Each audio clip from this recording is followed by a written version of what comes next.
Welcome to all of you watching on YouTube, on Facebook. Take a moment to like and subscribe. Share this video around. We're going to discuss today the idea of what it means to be a seed and the importance and the directive of being a seed. The Parsha tells us about Hashem sending the Yidden out, taking the Yidden out of Egypt. And although we went out in last week's Parsha, Torah is telling us how it happened, that when Parah sent out the nation of the Jewish people from Egypt, Hashem did not lead us through the way of the land of the Plishtim, which would be the normal route to take. He didn't take us through the Philistines because he didn't want us to see war.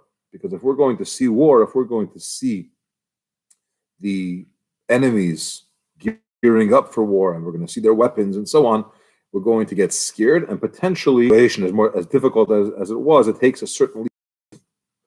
And if we're going to see the difficulties or be scared by some of the other nations around, we may have second thoughts. So Hashem specifically took us in a roundabout way through the desert. It's going to take longer. In the end, it takes much longer, but that's the reason behind it. Now, in this Maimer, in this discourse, the Alter Rebbe is discussing that if you go back to what is the concept of going into Mitzrayim, what's the idea of being in Egypt? So regarding the exile of Egypt, and as a principle, anything we learn about the exile of Egypt applies not only to Egypt, but in general to the exiles of the Jewish people. So the lessons that we have and the secrets of survival that we have usually apply to all of the stages and all of the various exiles that we were at throughout history.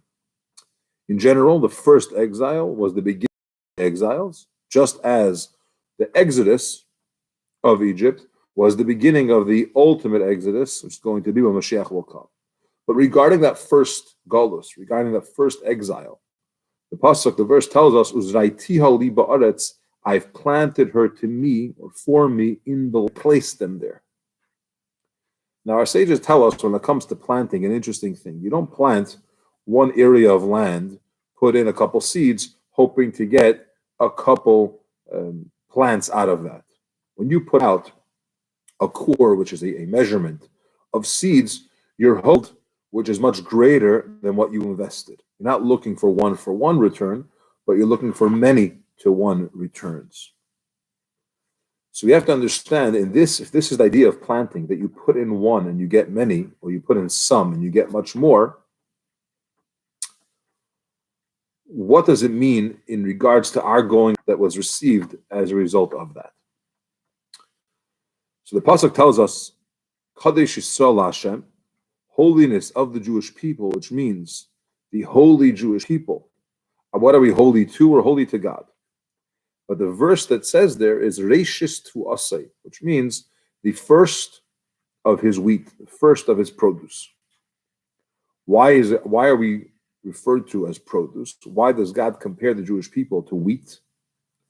Because just like when a person plants wheat, he doesn't want just one stalk for each plant that he put in.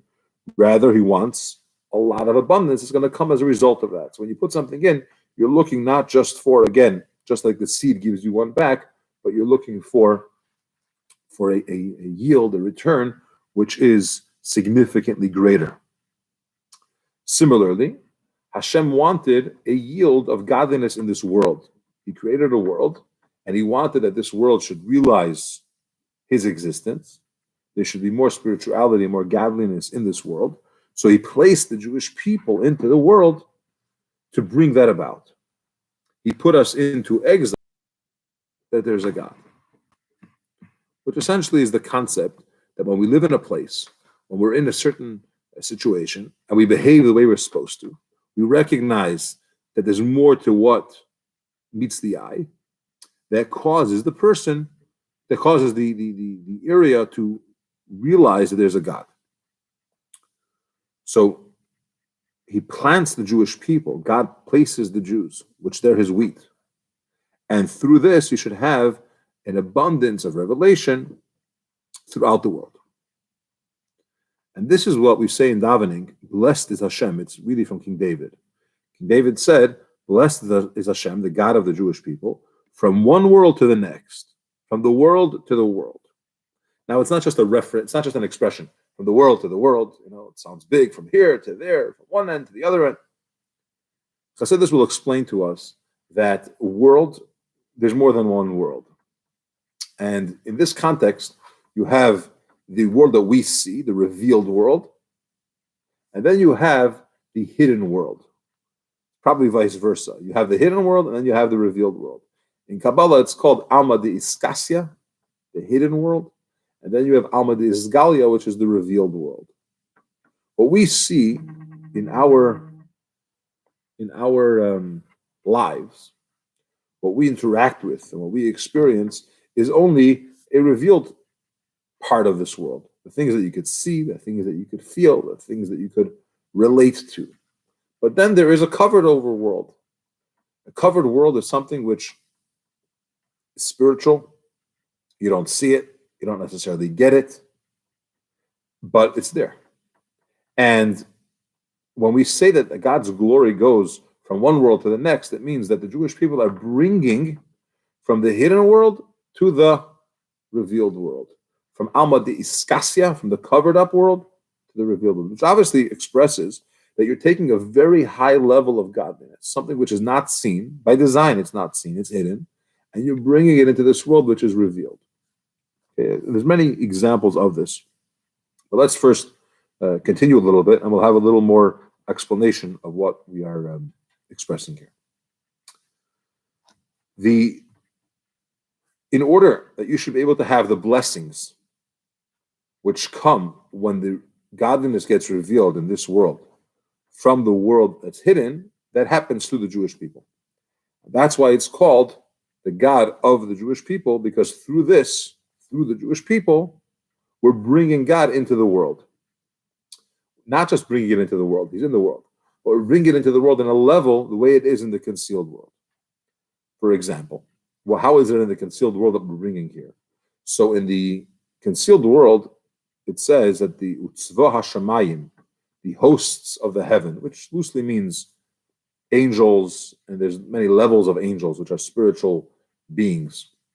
Not, God forbid, any God, but they're angels, Srafim, Ifanim.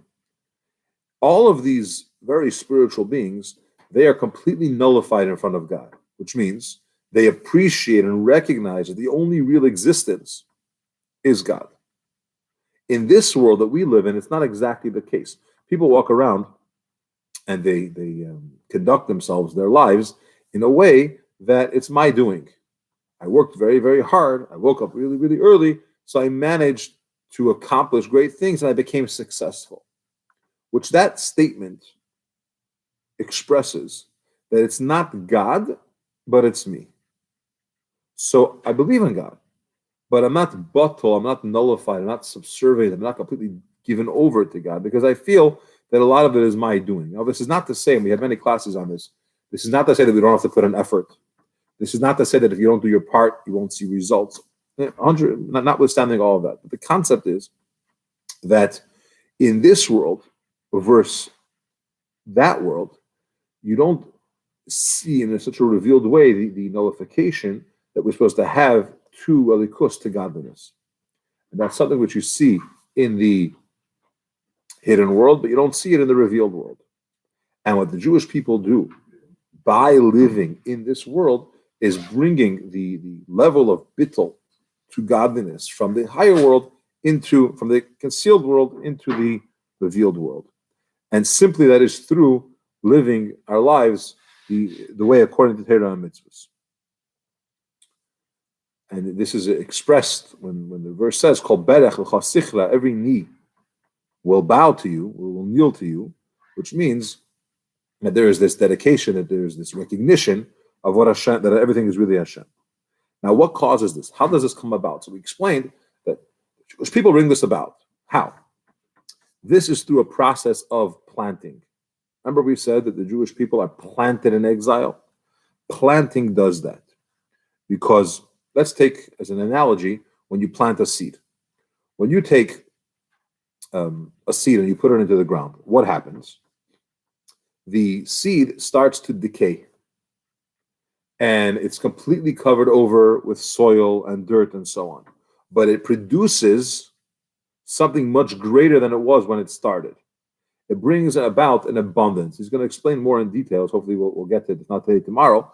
But he's going to explain much more in detail of how this process actually works. But for now, through the planting of the Jewish people in a reality which is not open godliness, you don't see it or feel it, but you live through that experience that makes the person stronger or bigger, more. In our case of godliness, it brings out even a greater level of godliness. You put in one seed and you got many plants.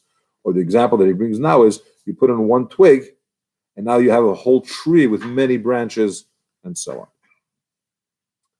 So what happens when you plant? Let's understand this a little bit better. You put the seed into the ground.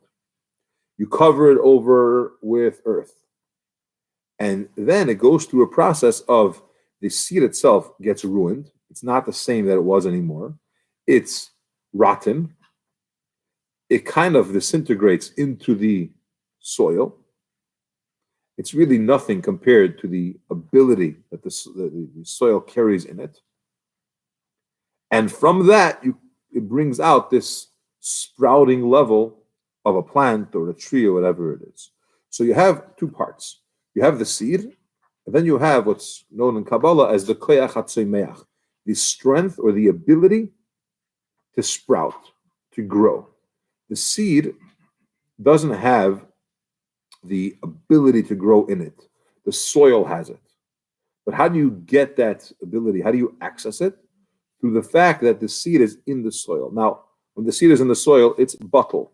Remember we said that in the concealed world, in the higher world, we have these spiritual beings who are nullified to Hashem.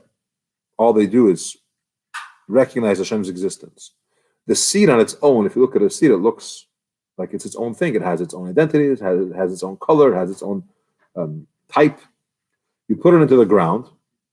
It's now covered over in earth, and it starts to decay. It loses its own existence. It becomes bottle. That process allows it to draw, to bring out the koyach hatzomeach in the ground, and now it starts to grow. So for a person, what happens to the Jewish nation, by us going into exile, it become, in a sense, nullified, not deleted, but we become dedicated to Hashem. We recognize that everything comes from Hashem. So around us, now we start to produce more. One seed gives out many, many plants. One people being in exile brings forth more godliness from the concealed world to the hidden world. We're going to stop here for Shachris, and hopefully we'll continue tomorrow. Be sure to join us this afternoon at 5 o'clock for learning of Talmud. And of course, like, subscribe, share. Tell me what you like about these videos. Tell me what you want to see differently. And we'll see you soon.